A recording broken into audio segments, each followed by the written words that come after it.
하나님은 우리의 피난처시요 힘이시니 환난 중에 만날 큰 도움이시라.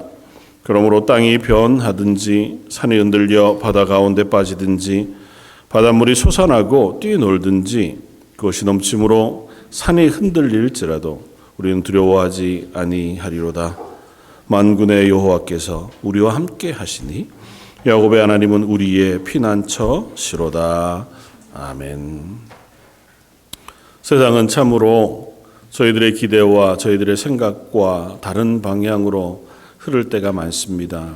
감히 저희가 예상하지 못하고 또 준비하지 못한 상황을 맞이하기도 하지만 그 가운데 여전히 하나님은 우리의 하나님이 되시고 우리의 삶의 주인 되어주시는 줄 믿습니다.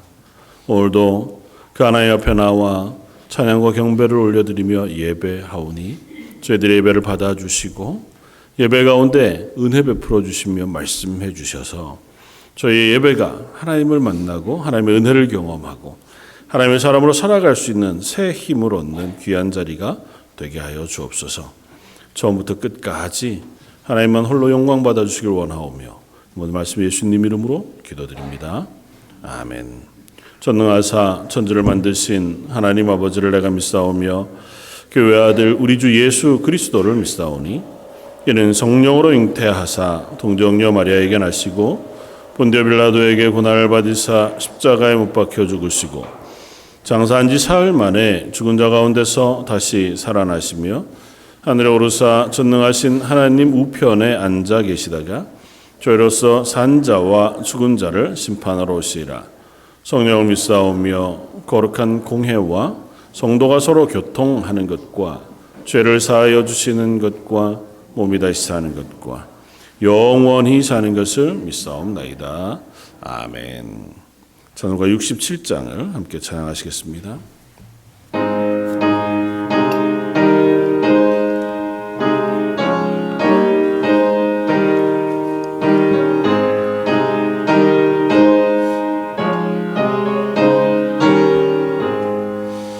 영광의 왕께 다 경배하며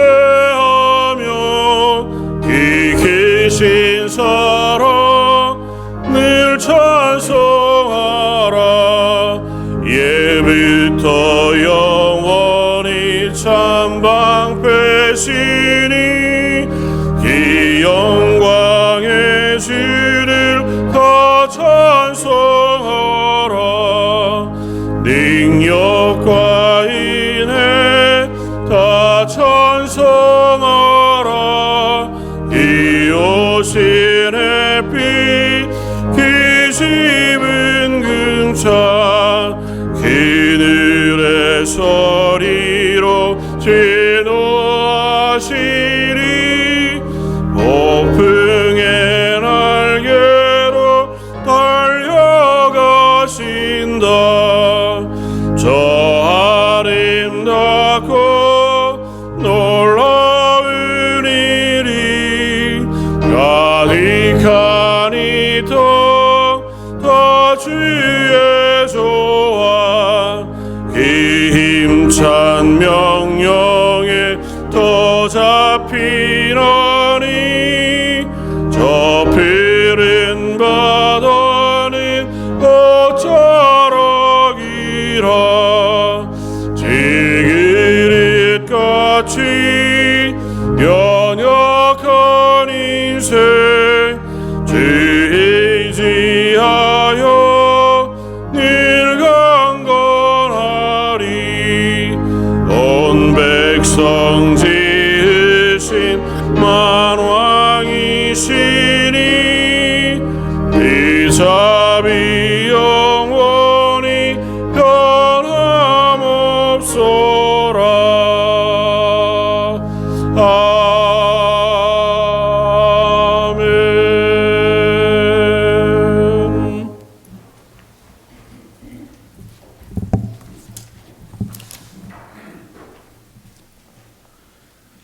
사랑과 은혜가 풍성하신 하나님, 이 시간 여러 성도들이 한자리에 모여 온 세상 만물의 주인 되시며 창조주 되시는 전지전능하신 하나님 아버지께 경배드립니다. 찬양드립니다. 예배드립니다. 저희들이 드리는 이 예배를 통하여 영광 받아 주시옵소서. 2024년 5월 5일 어린이 주일로 기념하며 예배함에 감사를 드립니다. 주님께서 세우신 이 런던 제일 장로교회 주일학교를 허락하여 주시고 여러 어린이들이 마음껏 주님을 찬양하며 예배할 수 있도록 인도해 주신 은혜에 무한 감사드립니다. 어려서부터 하나님을 예배하는 환경 속에서 지낼 수 있는 참으로 복된 은혜를 허락하심 또한 감사드립니다. 동일한 시간 다른 장소에서 예배드리고 있는 주일학교 아이들과 그리고 부모와 함께 이 자리에서 함께 예배드리고 있는 모든 어린아이들을 주님의 이름으로 마음껏 축복합니다. 임마누엘 되신 하나님께서 모든 어린이들과 늘 동행하여 주셔서 그들이 걸어가는 길이 하나님께서 예배하신 길이 되기를 원하며 그들이 걷는 걸음걸음마다 주님의 말씀이 그 발의 등이 되고 그 길의 빛이 될 수 있기를 원합니다. 그리하여 모든 어린이들이 이 세상이 감당치 못할 만한 그리스도의 건강한 군사로 잘 성장할 수 있도록 은혜 내려주시옵소서. 그들의 몸과 마음과 영혼이 늘 주 안에서 강건케 하여 주시고 그들의 삶이 하나님이 보시기에 심히 좋은 복된 인생이 될 수 있도록 인도하여 주시기 원합니다.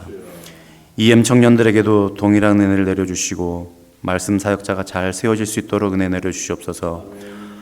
어린아이부터 노년에 이르기까지 모든 성도들이 구원의 확신을 갖고 예수 그리스도의 증인으로서 살아갈 수 있는 거룩한 인생이 될 수 있도록 은혜 내려주시옵소서.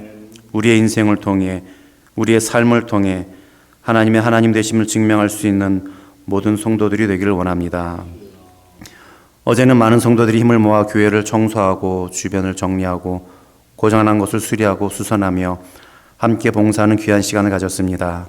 수고한 모든 손길 위에 하나님의 복이 넘치기를 원하며 계속해서 함께 건강한 공동체를 세워갈 수 있는 저희들이 될 수 있도록 인도하여 주시옵소서. 서로 돌아보아 사랑과 선행을 격려할 수 있는 우리들이 되기를 원하며 철이 철을 날카롭게 함 같이 모든 성도들이 서로가 서로에게 선한 영향력을 끼치며 그리스도의 향기를 풍길 수 있는 우리들이 될 수 있도록 인도하여 주시옵소서. 8월에 계획하고 있는 페루 단기 선교위에 하나님의 임재하심이 있기를 원합니다. 준비하는 모든 과정 속에 하나님의 간섭하심이 있기를 바라고 준비하는 과정뿐만 아니라 오고 가는 교통편 그곳에서 지내는 동안 모든 일정 속에서 함께하여 주셔서 하나님의 일하심을 직접 보고 경험할 수 있는 귀한 시간 될 수 있도록 성령 하나님 동행하여 주시기 원합니다. 교회가 후원하는 여러 선교사님들과 선교단체는 물론 그 외에도 수많은 선교사님들의 수고하고 애씀을 기억하여 주셔서 그들이 흘리는 땀방울이 이 땅에 떨어지는 작은 씨앗이 되게 하여 주셔서 하나님의 선하신 때에 거룩한 결실을 맺을 수 있도록 인도하여 주시옵소서. 이 시간 세우신 귀한 목사님을 통하여 끝까지 사랑합니다라는 제목으로 하나님의 말씀을 듣고자 합니다.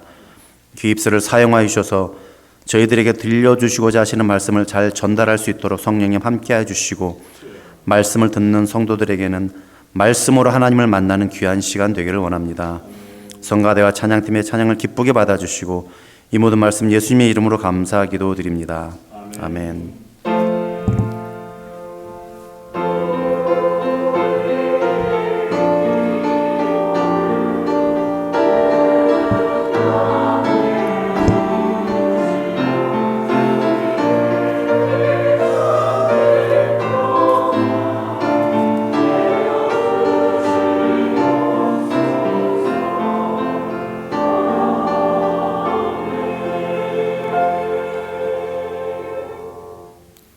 찬송가 570장을 함께 찬양하시겠습니다.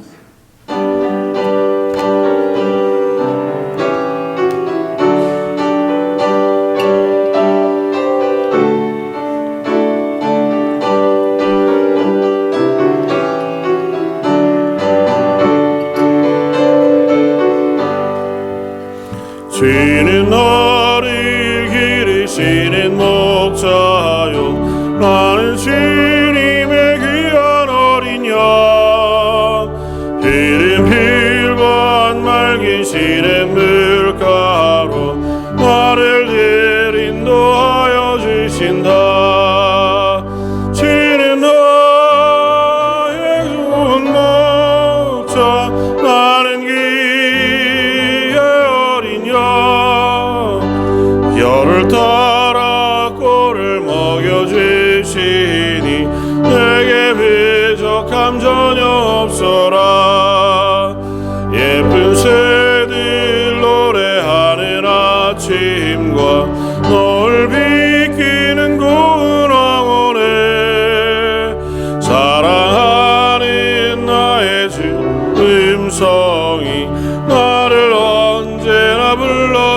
주신다. 주는 나의 좋은 목자, 나는 기의 어린 양. 저를 따라 꼴을 먹여주시니 내게 부족함 전혀 없어라. 못된 짐승 나를 해치 못하고 거친 비바람 상치 못하리. 나의 주님 강한 손을 펼치사 나를 지하로 지켜주신다. 주는 나의 좋은 목자, 나는 기의 어린 양. 저를 따라 꼴을 먹여주시니 내게 부족함 전혀 없어라. 아멘.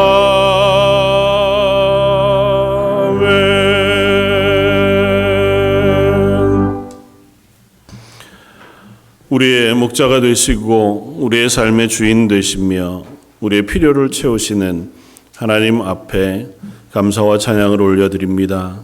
이 시간 하나님 앞에 나오며 예배할 때에 하나님께서 저에게 허락하신 것, 그 모든 것이 하나님의 은혜인 줄 알아서 감사의 마음을 담아 감사 예물로 또 10의 1조와 주정헌금으로 선교지를 위하여 기도하는 마음을 담아 선교 예물로 주님께 드립니다.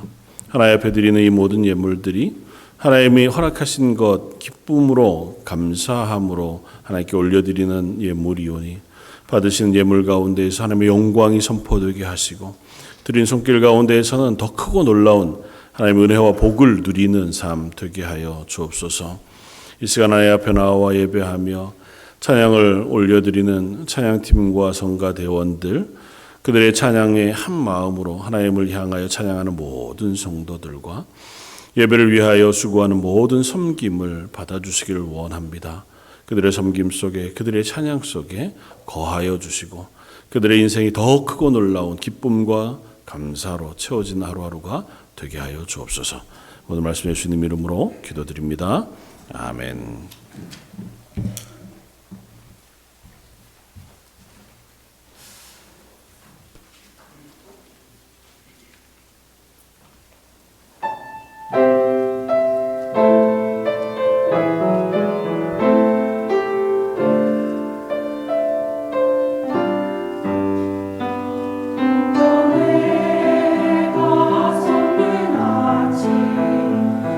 꽃잎에 이슬 핀 날에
함께 나눌 말씀은 신약성경 요한 2서 1장 1절로 6절까지의 말씀입니다.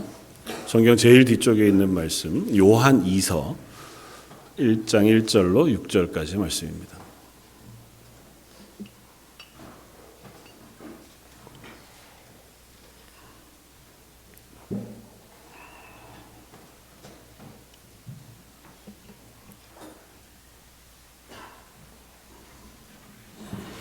요한일서 1장 1절로 6절까지 우리 차였으면 한 목소리로 같이 한번 봉독하시겠습니다.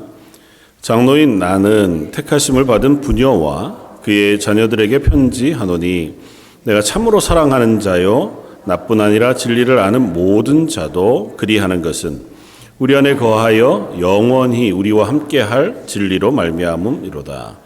은혜와 긍휼과 평강이 하나님 아버지와 아버지의 아들 예수 그리스도께로부터 진리와 사랑 가운데에서 우리와 함께 있으리라. 너희 자녀들 중에 우리가 아버지께 받은 계명대로 진리를 행하는 자를 내가 보니 심히 기쁘도다. 부녀여 내가 이제 내게 구하노니 서로 사랑하자. 이는 새 계명같이 내게 쓰는 것이 아니요 처음부터 우리가 가진 것이라. 또 사랑은 이것이니 우리가 그 계명을 따라 행하는 것이요 계명은 이것이니 너희가 처음부터 들은 바와 같이 그 가운데서 행하라 하심이라. 아멘. 오늘 말씀의 제목은 끝까지 사랑합니다입니다. 한번 서로를 보시면서 그렇게 고백하면 좋겠습니다. 끝까지 사랑하겠습니다. 이렇게 서로를 한번.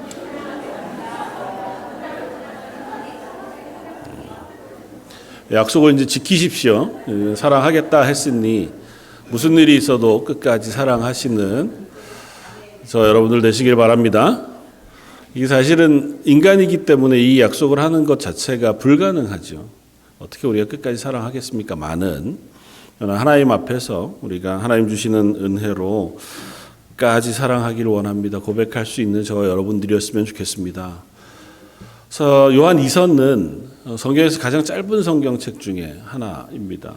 단어 숫자로 따지면 제일 적은 단어가 들어간 성경책이기도 해서요. 딱 한 장으로 되어진 편지고 제목은 요한이 보낸 두 번째 편지라고 되어져 있습니다. 그러니까 요한 1서라고 하는 편지를 보낸 이후에 2서라고 하는 편지를 다시 보내었는데 요한 1서는 교회를 향해서 좀 광범위하게 보낸 편지라고 하면 2서는 아마 특정한 성도들 아니면 누군가를 향하여 보낸 편지인 것 같아 보입니다. 아예 시작할 때에 장로인 내가 택하심을 받은 부녀와 그의 자녀들에게 편지한다 이렇게 이제 편지 받는 사람들을 특정해서 쓰고 있으니까 요한 2서는 1서의 내용을 이렇게 딱 압축해서 편지한 것 같이 보일 정도로 아주 단순한 이야기를 편지합니다. 이야기하자면 서로 사랑하자고 하는 것과 또 하나는 우리가 진리 안에 거해야 한다고 하는 이 두 가지 명제를 편지 안에 담고 있습니다. 그러니까 성도가 교회로서 거하는 혹은 그리스도인으로 살아가는 방식은 다른 것이 아니다. 우리는 서로 사랑하는 사람이어야 하고 그 사랑은 진리 안에 거하는 것이어야 한다고 하는 사실을 사도 요한이 이야기합니다. 어떻게 보면 사도 요한은 지독하리만큼 이 주제에 대하여 설교하고 권면하고 편지하고 있는 것을 볼 수 있습니다. 얼마 전까지 수요예배 때 요한 1서의 말씀을 가지고 강해를 했었는데요. 말씀을 쭉 강해하면서 문득 이런 생각을 했습니다. 사도 요한은 어떻게 이렇게까지 사랑하자고 하는 이야기들을 지속적으로 할까? 전에 내려오는 이야기들에 따르면 이보다 훨씬 더 심각하게 사도 요한의 별명이 사랑의 사도라고 하는 이름이 붙을 만큼 요한이라고 하는 사도는 사랑하자고 하는 말과는 띄어놓을 수 없을 만큼 대단히 많은 설교, 많은 말들, 많은 고백들 가운데 사랑에 대한 고백들을 했던 사도거든요. 그럴 수 있죠.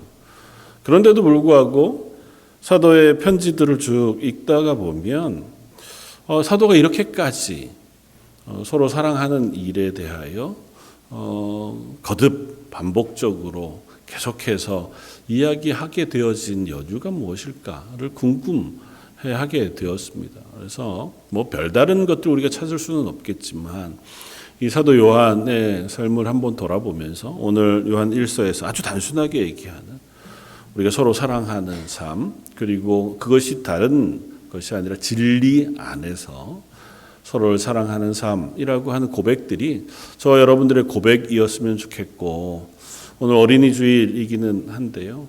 1절에 얘기하는 것처럼 이 노 사도가, 보통은 요한 2서는 AD로 따지면 AD 95년, 6년 경 혹은 그보다 조금 이른 시기에 편지로 써졌을 것이라고 짐작해요.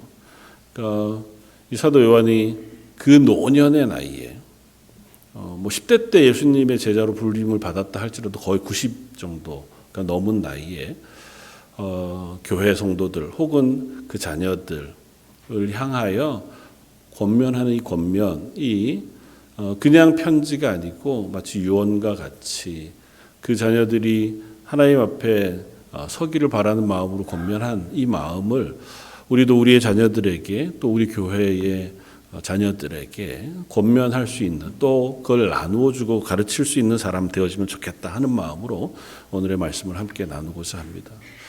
프랑스의 화가 중에서 조르주 루오라고 하는 사람이 있는데요. 그 사람은 지금부터 한 100년 전에 1915년 경쯤에 연작 작품들을 냅니다. 주로 이제 판화 작품인데요. 연작 작품의 이름은 미레 미테레레라고 하는 연작인데 저희가 무슨 말인지 알게 뭐겠습니까? 이렇게 번역을 보니까 주여 나를 긍휼히 여기소서, 우리를 불쌍히 여겨주십시오라고 하는 의미를 가져서 긍휼 연작, 아마 그렇게 알려지는 것 같아요. 판화들이고 46번째 판화가 잘 알려져 있는 판화입니다. 들어보신 적이 있을지 모르는데 루오의 향나무라 보통은 알려져 있는 그 판화 연장 밑에다가 이제 글을 이렇게 써서 판화를 찍었어요. 그 글이 어떻게 되어 있냐면 의인은 향나무 같아서 그를 찍는 도끼에도 향기를 묻힌다고 하는 글을 써서 그 판화를 남겼습니다. 그리고 판화의 내용은 나무하고 아무 상관없이 예수님이 십자가에서 당하시는 고난 그리고 그 모습에 대한 연작들을 쭉 판화로 만든 거예요. 그래서 그 판화는 예수님이 십자가에 달려서 밑에 내려오는 그 장면을 판화로 찍으면서 그렇게 썼습니다. 예수님의 죽으심이라고 하는 것은 자기를 부인하는, 그리고 자기를 반대하고 거절하고 조롱하고 핍박하는 이들 때문에 죽는 죽음이었고, 그 죽음을 마치 나무를 베는 도끼와 같이 자기의 생명을 앗아가는 것으로 이해한 것 같아 보입니다. 그럼에도 불구하고 예수님은 자기를 죽이는 이들을 향하여 원망하지 아니하고 그들에게도 예수님의 사랑과 은혜, 부으시기를 기뻐하신 것에 대한 설명을 그렇게 향나무라고 하는 나무를 빌어서 설명하고 있는 것 같아 보였습니다. 그러니까 왜 이 판화의 생각을 하게 되었냐 하면 사도 요한이라고 하는 사람의 변화 때문에 그렇습니다. 사도 요한은 사실은 복음서에 요한에 대한 기록이 제일 많이 나오고요. 그리고 그 이후에는 사도 요한은 신약 성경에 바울 다음으로 가장 많은 성경책을 쓴 사람이기는 하지만 사도 요한의 행적에 대해서는 그렇게 많이 알려진 것이 없습니다. 사도 요한은 세베대라고 하는 사람의 아들이었고 어머니는 살로메라고 하는 여인이었습니다. 형은 야고보였고 베드로와 함께 어부로 갈릴리 바다에서 어부 생활을 하다가 예수님의 부름을 받습니다. 그리고 예수님이 아주 사랑하셔서 데리고 다니던 그 제자 중에 한 사람이었고, 요한복음서의 기록을 따르면 아마도 사도 요한은 그때 당시에 대제사장과도 친분이 있었던 것 같아 보입니다. 그리고 아마 예루살렘에도 요한은 집을 가지고 있었던 것 같아 보여요. 그러니까 기본적으로 그때 당시 고위직에 있는 이들과 친분이 있는 비교적 부유한 집에 어부로 살아가던 사람이 요한이었고, 그럼에도 불구하고 예수님의 부르심에 응답하여 제자가 되었습니다. 그리고 예수님의 제자가 된 이후에도 사도 요한은 예수님의 사랑을 아주 많이 받았습니다. 그리고 예수님이 아주 특별하게 생각하는 제자처럼 보여요. 예수님이 차별하실 리야 없을 테니 우리가 차별이라는 이름으로 얘기할 건 아니지만 예수님이 특별한 곳에 다 제자 12명을 데려가시지 않고 3명만 따로 데려가신 때가 몇 번 있었습니다. 근데 그때마다 사도 요한은 한 번도 빠지지 않고 예수님과 함께 그 자리에 동참하는 영광, 은혜를 누린 제자이기도 해요. 예수님이 변화산 산상에서 그 모습이 변모하실 때에 사도 요한은 그 자리에 함께 있었습니다. 예수님이 사람을 어린아이를 살리실 때 따로 데리고 가신 이 3명 중에도 있었습니다. 특별한 심부름을 시키실 때에도 예수님은 따로 요한 혹은 베드로, 야고보를 불러 부탁하시기도 했습니다. 마지막 만찬의 자리를 준비하게 하실 때에도 사도 요한은 예수님의 부탁을 받고 그 자리를 준비하는 역할도 했었던 사람이니, 예수님이 식사를 하시던 그 마지막 만찬 자리에도 예수님의 바로 옆자리에서 성경의 표현으로는 예수님의 품에 기대어 음식을 먹던 자로 표현될 만큼 예수님과 친밀한 관계를 유지하는 모습을 성경은 쓰고 있습니다. 그렇다고 해서 사도 요한은 그냥 그렇게 예수님의 사랑만 받았던 사람이냐, 오히려 예수님의 사역하시던 그 공생의 기간에 예수님을 따라다니는 요한의 모습을 보면 대단히 혈기왕성한 사람이었습니다. 나이는 제일 어린 축에 속했어요. 나이는 아마 10대 때 예수님의 부름을 받았지 않았을까 생각할 만큼 어린 나이에 예수님의 제자가 되었지만 성격은 가장 혈기왕성한 성격을 가졌다고 보기에도 별로 틀림이 없습니다. 예수님의 길을 막는 사마리아 사람들, 예수님 하늘에서 불을 내려서 저 사람들 다 태워 죽이는 것이 좋겠습니다. 어디 감히 예수님 앞을. 그러니까 예수님에 대한 사랑이 너무 지나쳐서 그게 드러날 때 대단히 과격한 방식으로 드러나기도 하는 열정적인 사람이기도 했어요. 심지어 그게 서로 경쟁처럼 느껴지는 것인지는 모르겠지만 사도 베드로는 12제자 중에 가장 나이가 많은 축에 속했고 수제자로 불리는 제자였잖아요. 그 베드로가 경계하는 것처럼 보이는 사람 중에 하나가 사도 요한이었습니다. 마지막 예수님이 십자가에 달려 죽으시고 부활하신 후에 예수님을 부인했던 베드로를 찾아오시고 갈릴리가에서 그를 회복시키십니다. 3번이나 넌 나를 사랑하느냐 물으시면서 베드로를 내 양을 먹여라, 내 양을 치라 하고 회복시키시던 그 자리에 사도 베드로가 예수님에게 묻습니다. 예수님, 쟤는 어떻게 됩니까? 예수님이 말씀하셨거든요. 너는 지금은 네 발로 네 길을 가지만 나중에는 네가 원하는 길로 갈 것이 아니고 다른 사람이 너에게 띠를 띄워서 끌고 네가 원치 않은 곳으로 데려감을 당할 것이다. 베드로에게 이렇게 말씀하시니까 저는 알겠고요. 쟤는 그러면 어떻게 되는 겁니까? 그랬을 때 제가 요한이에요. 그러니까 제가 그렇게 되는 거면 쟤는 어떻게, 왜냐하면 요한은 마치 죽지 않을 것처럼 말씀하셨거든요. 저는 그렇게 되는데 쟤한테는 좀 특별하게 하시는 겁니까? 라고 얘기할 만큼 그 안에 예수님이 요한을 사랑하신 것과 요한이 예수님 앞에 대단히 특별하게 열정을 보여주고 또 드러냈던 모습들이 성경에 기록됩니다. 그런데 이 모습은 딱 복음서까지예요. 복음서 지나고 나서 예수님 부활 승천하신 이후에 교회가 세워지고 성령이 120명의 다락방에 임하여 그 성령으로 인하여 교회가 확장되어져 가던 기록을 해주고 있는 사도행전에서는 요한의 이름이 그렇게 두드러지지 않습니다. 사도행전의 주인공으로 표현하기는 어렵지만 주로 두드러지게 나오는 이름은 전반부에는 사도 베드로고 후반부에는 사도 바울의 이름입니다. 사도 요한은 아무 역할을 하지 않았느냐? 아니요, 그렇지 않습니다. 베드로와 함께 초대교회의 지도자였고 야고보, 예수님의 형제 야고보와 함께 교회의 기둥과 같은 역할을 했습니다. 사도행전도 그 기록을 충분히 우리에게 보여줘요. 그런데도 불구하고 사도 요한이 교회 앞에 어떤 말을 하고 어떤 일을 하고 어떤 직책을 맡았는지에 대해서 사도행전은 별 말을 하지 않습니다. 항상 이렇게 쓰여요.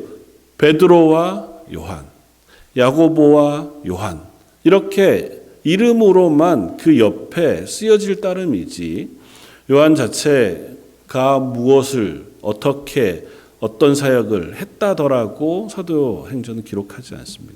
물론 뭐 기록의 차이일 수는 있죠. 그러나 분명하게 보여지는 건 그 이후로도 사도 요한에 대한 행적은 성경이 기록하고 있지 않고 역사적으로도 그 사도 요한에 대한 행적은 딱히 우리들에게 알려진 바가 많지 않습니다. 기록에 따르면 AD 47년 여쯤 사도 야고보가 순교한 이후에 교회가 박해를 받고 흩어질 때에 요한은 끝까지 예루살렘 교회를 지키다가 나중에 에베소 교회에 가서 목회를 시작했다고 하는 것과 그가 에베소 교회에서 끝까지 목회하다가 나이 많아서 하나님의 부르심을 받았다고 하는 기록, 그리고 그가 아마 90여 세가 넘은 노구의 나이에 박해를 받아서 반모라고 하는 섬에 귀양 가서 그곳에서 귀양 생활을 하는 동안 하나님께서 그에게 환상과 은혜를 보여주셔서 그걸 기록한 책이 요한계시록이라고 하는 마지막 성경을 기록하고 다시 에베소로 돌아가 몇 년 동안 사역하다가 하나님의 부르심을 받았다고 하는 기록이 전부입니다.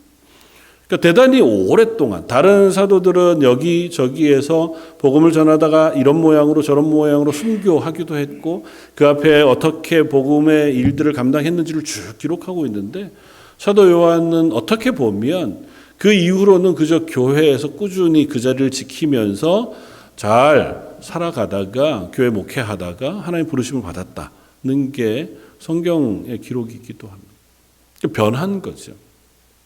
어떻게 보면 사도 요한의 모양은 조금은 달라진 것 같아 보입니다.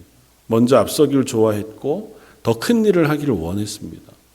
자기 형과 더불어서 예수님에게 예수님 예루살렘에 가시면 저와 형이 예수님 오른쪽에 왼쪽에서 예수님 하시는 일을 진짜 잘 도울 수 있습니다. 저희를 예수님 우편에 좌편에 세워주십시오. 두 사람만 아니고 어머니 살로메까지 동원해서 어머니가 예수님에게 이야기해서라도 우리가 가면 뭔가 큰 일을 할 수 있을 것 같습니다. 라고 적극적으로 예수님에게 어필했던 사람이 요한입니다. 그리고 실제로 그렇게 쓰임받는 것 같기도 했고요. 그러기 위해서 앞장서서 예수님 앞에 얼마든지 그런 모양들을 보이고 열심을 냈던 사람이 요한이기도 해요. 그런데 예수님의 십자가 사건 이후에 그는 한 걸음 뒤로 물러나서 마치 2인자, 그 2인자는 아니지만 물러나 그 뒷자리를 지키면서 그 교회에서 계속해서 자기의 믿음의 고백을 그저 흔들리지 않고 뒷받침해 주는 사람처럼 나타나고 있습니다. 이 변화는 사도 요한이 쓴 편지 가운데에도 고스란히 드러납니다. 요한 1서와 요한 2서 말씀을 통해서 사도 요한은 다른 말을 별로 하지 않습니다. 요약하자면 서로 사랑하십시오.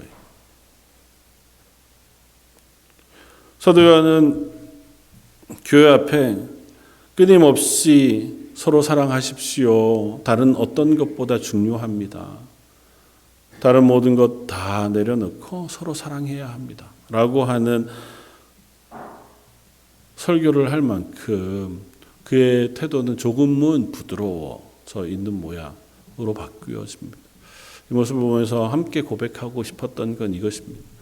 사도 요한이 이렇게 변화될 수 있었던 것 혹은 그의 태도가 바뀌었던 것은 아마도 예수님의 십자가 사건 때문이었을 겁니다. 그 전까지는 예수님의 이적과 행하심, 가르침을 통해서 세상을 변혁시킬 수 있을 거라 혹은 그것을 내가 함께 동참할 수 있을 거라 생각했던 요한이었지만 예수님의 죽으심과 부활하심, 그걸 통한 우리를 향하신 사랑의 고백과 구원의 은혜를 경험한 사도 요한은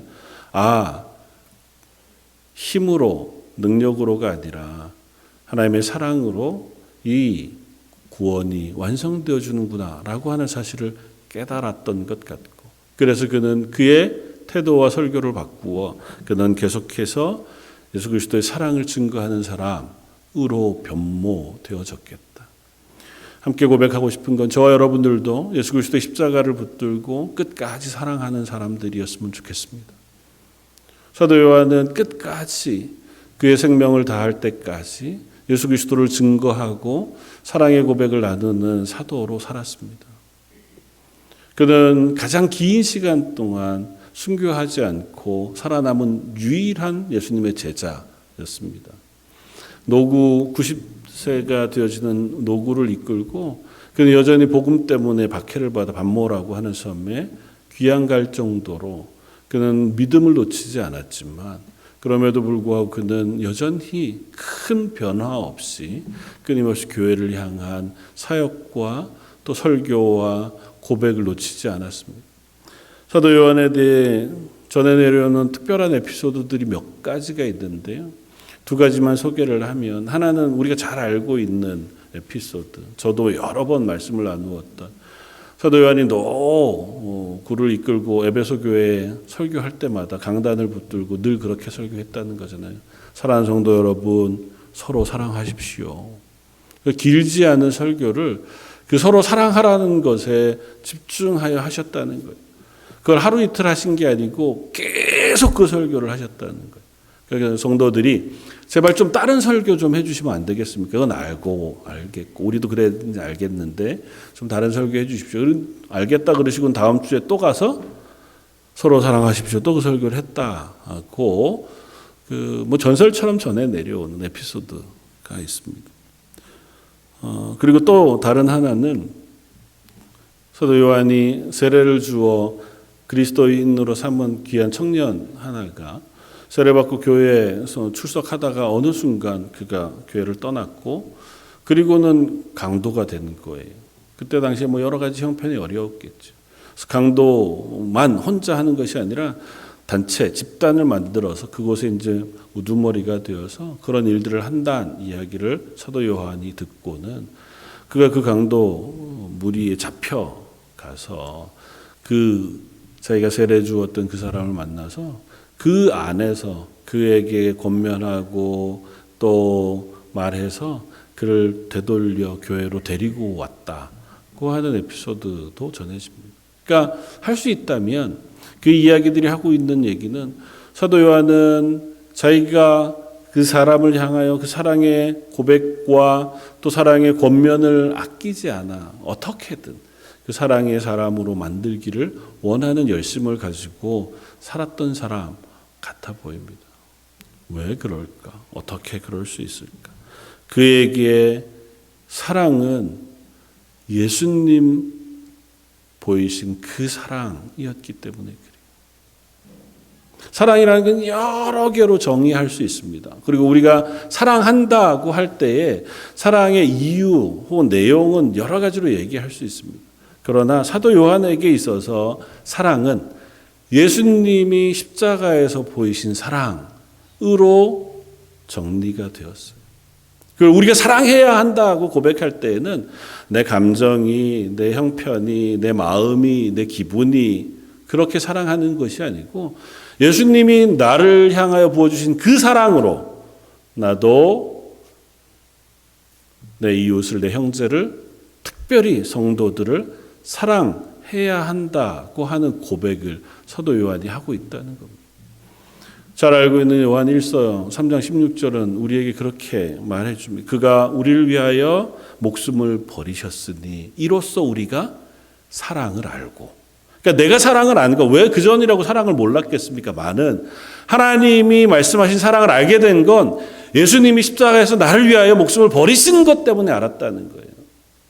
그런 내가 누구일 때요, 아직도 원수 되었을 때에 예수님은 그 십자가에서 예수님을 향하여 조롱하고 침뱉고 수치스러운 모습으로 벌거벗겨진 채로 십자가에 달리신 채로도 주여 저들의 죄를 용서해 주십시오 라고 그들을 향한 사랑의 마음을 놓치지 않으셨던 예수님, 그 아래에서 그 예수님을 바라보았고 그래서 예수님의 사랑으로 사도가 된 사도 요한은 그로써 나도 사랑을 비로소 알게 됐다는 겁니다.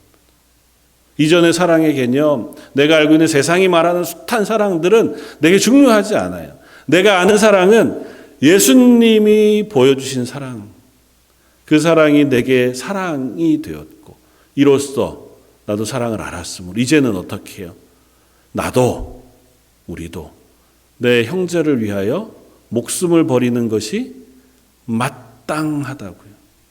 표현상으로는 제가 여러 번 말씀드렸잖아요. 우리도 형제를 위하여 목숨을 버려야만 한다라고 쓰고 있다고요.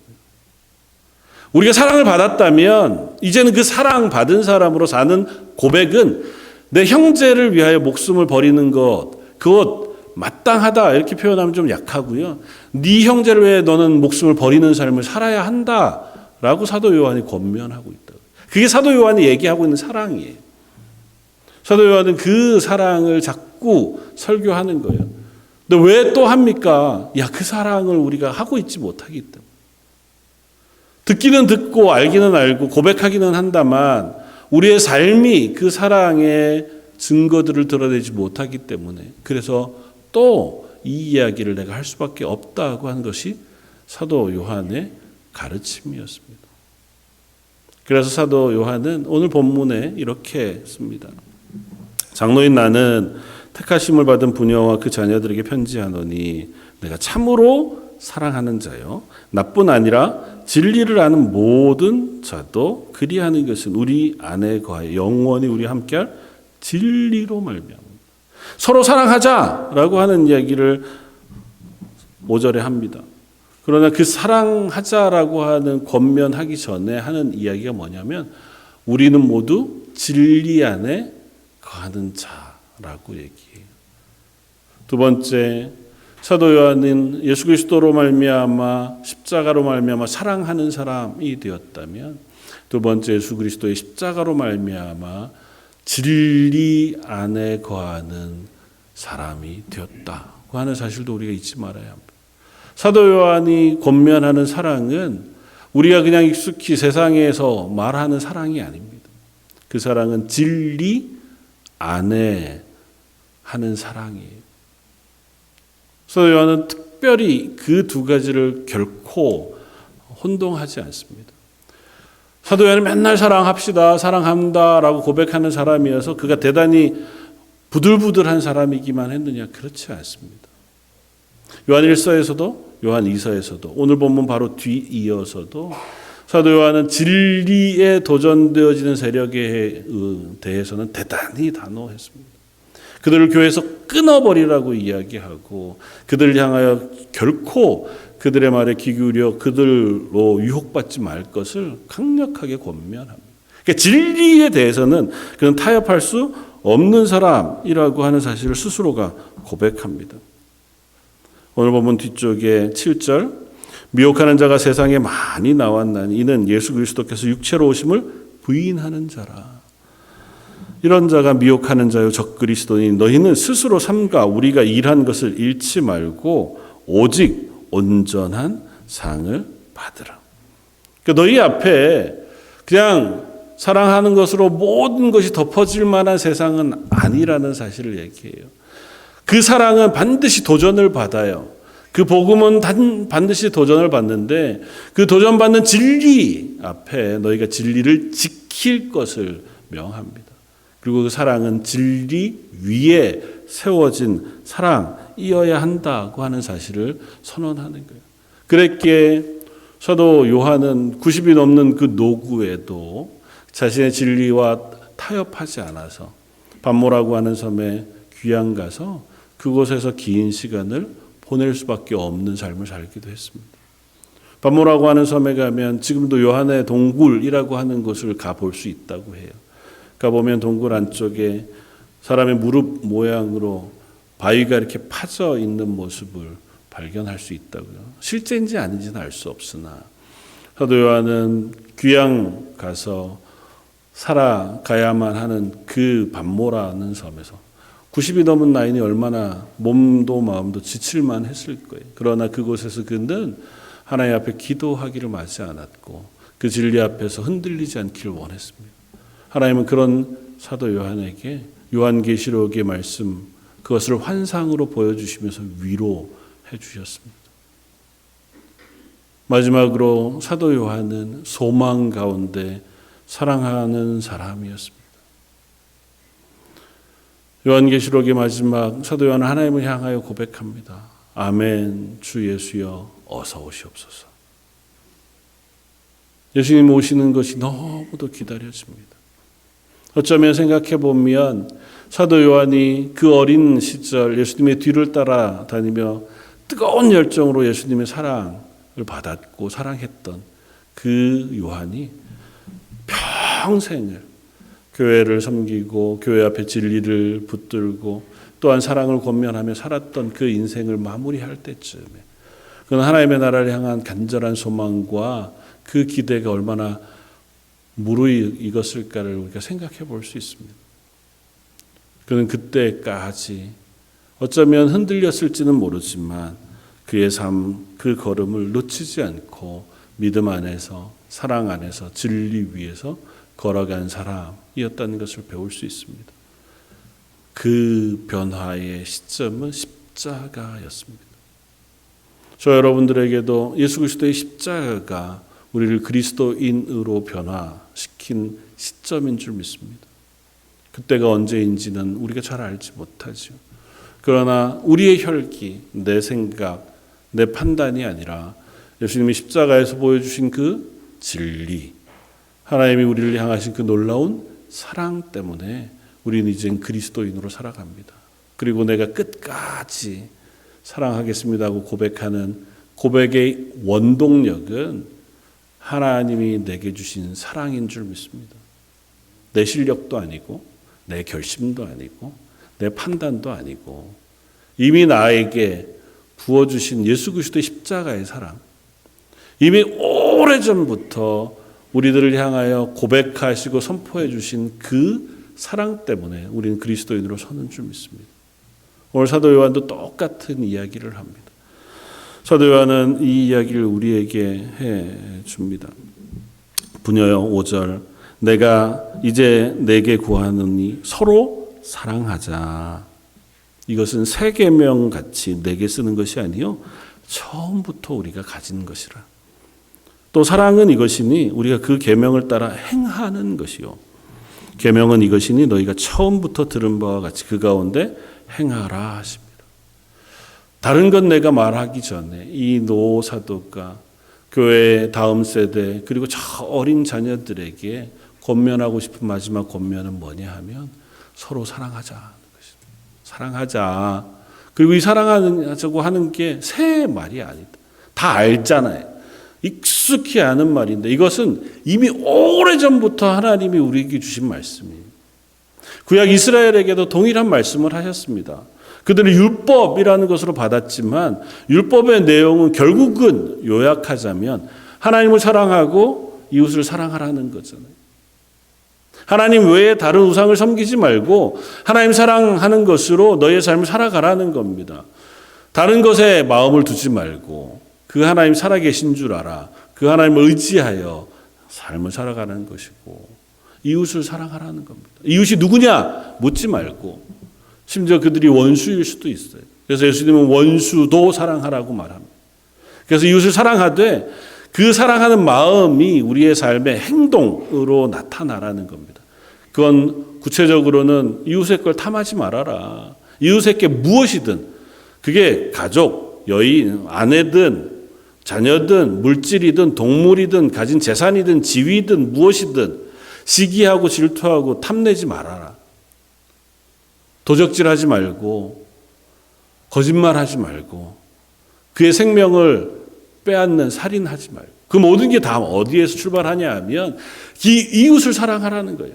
이웃 사랑하기 때문에 구약의 율법에는 보면 심지어 건축할 때에도 이웃이 혹시라도 내가 지은 집에서 떨어지지 않도록 난간을 설치해라. 사랑하기 때문에 새에서 계란, 알을 꺼낼 때에도 어미새와 새끼를 한꺼번에 취하지 말고 하나는 내버려둬라. 하나님은 그 모든 계명 안에 사랑에 대한 것들을 가르치셨다고 사도 요한이 얘기하고 있는 겁니다. 내가 새로운 것 말하는 것이 아니다. 하나님 하신 것처럼 또 내가 말하노니 서로 사랑하자. 그리고 사랑하는 건 그냥 내가 원하는 대로 내 감정대로 하는 게 아니고 계명에 순종하는 것이다. 계명 안에서 계명을 지킴으로, 어디에서요? 내 삶에서. 하나님의 말씀에 순종함으로 내가 하나님을 사랑한다는 것과 내 이웃을 사랑하는 것을 증거하고 고백하는 사람들 되었으면 좋겠다고 하는 것이 사도 요한의 권면이라면, 오늘을 살아가는 저와 여러분들도 동일한 고백을 하나님 앞에 올려드리는 성도들이었으면 좋겠고, 한 걸음 더 나아가서 우리 자녀들에게 말로, 삶으로 이 고백을 가르치고 권면하고 나눌 수 있는 부모들이었으면 좋겠습니다. 내가 우리 자녀들에게 다른 것들은 다 나눠줄 수 없어도 예수 그리스도의 사랑, 그 진리의 복음과 그 사랑으로 사랑하는 사랑의 삶에 대한 권면만큼은 잊지 않고 나누어 줄 수 있는 저와 여러분들 되시기를 주님의 이름으로 축원을 드립니다. 같이 기도하겠습니다. 끝까지 사랑하겠습니다 하고 다짐해 보지만 저희들의 실력과 저희들의 성정은 단 하루도 하나님의 그 사랑으로 사랑하는 것이 쉽지 않은 사람인 것을 고백합니다. 그러나 성령께서 우리 가운데 거해 주시고 예수님의 사랑의 은혜가 우리에게 부어지면 비로소 우리는 그 사랑으로 사랑할 수 있는 사람 되어지는 줄 믿사오니, 저희 런던 제일장로교 모든 성도들의 삶, 그리고 우리에게 허락하신 우리 자녀들의 삶 위에 예수 그리스도의 십자가의 그 놀라운 사랑이 경험되어지고 누려지는 은혜가 있게 하여 주옵소서. 모든 말씀 예수님 이름으로 기도드립니다. 아멘. 찬송가 304장을 함께 찬양하시겠습니다.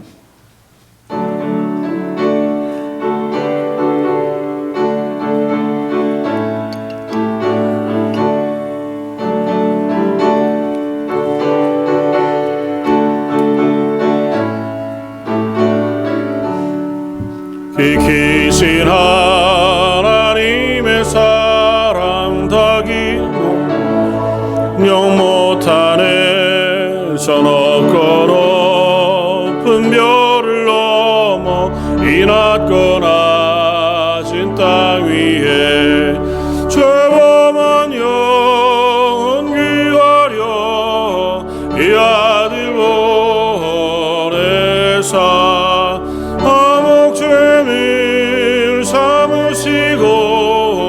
죄 용서하셨네.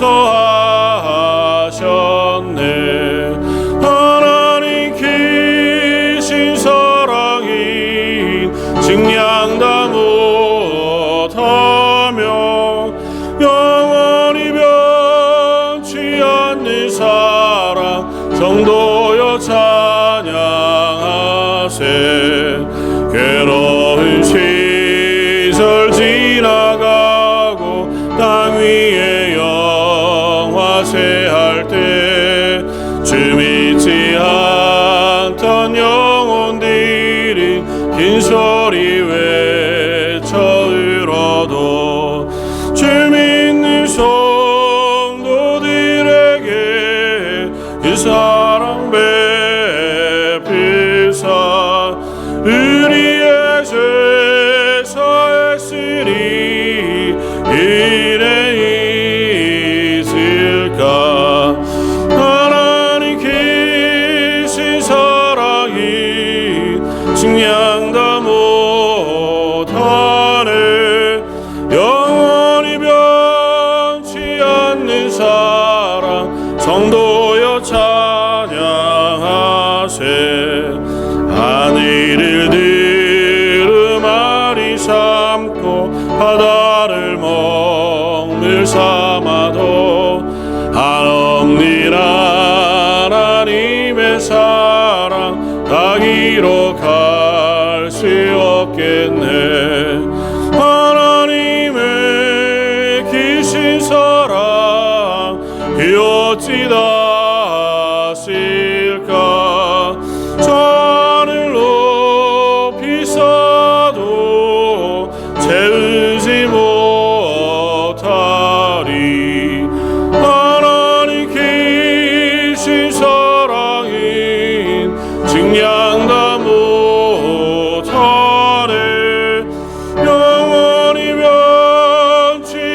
없는 사랑 성도여 찬양하세.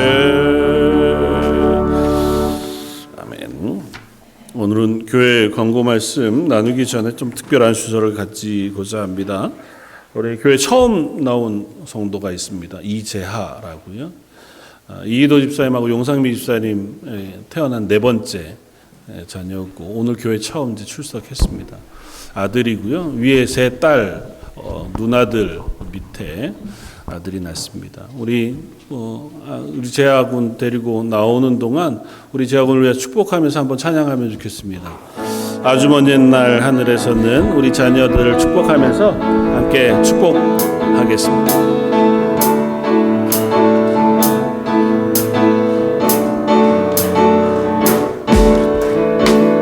아주 먼 옛날 하늘에서는 당신을 향한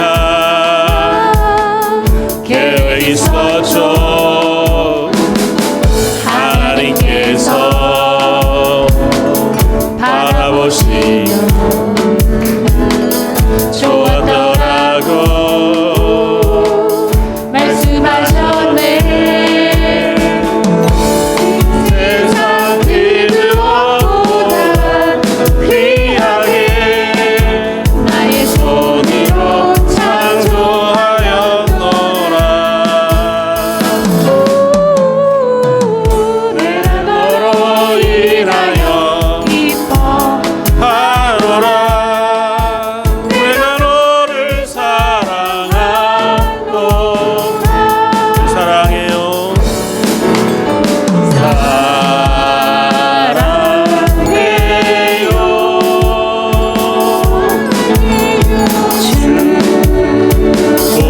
축복해요.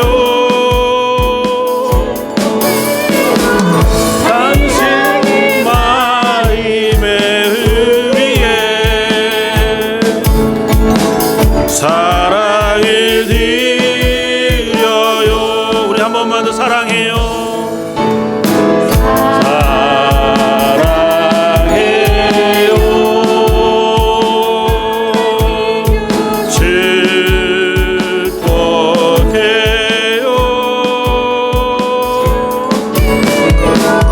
당신의 마음의 의리에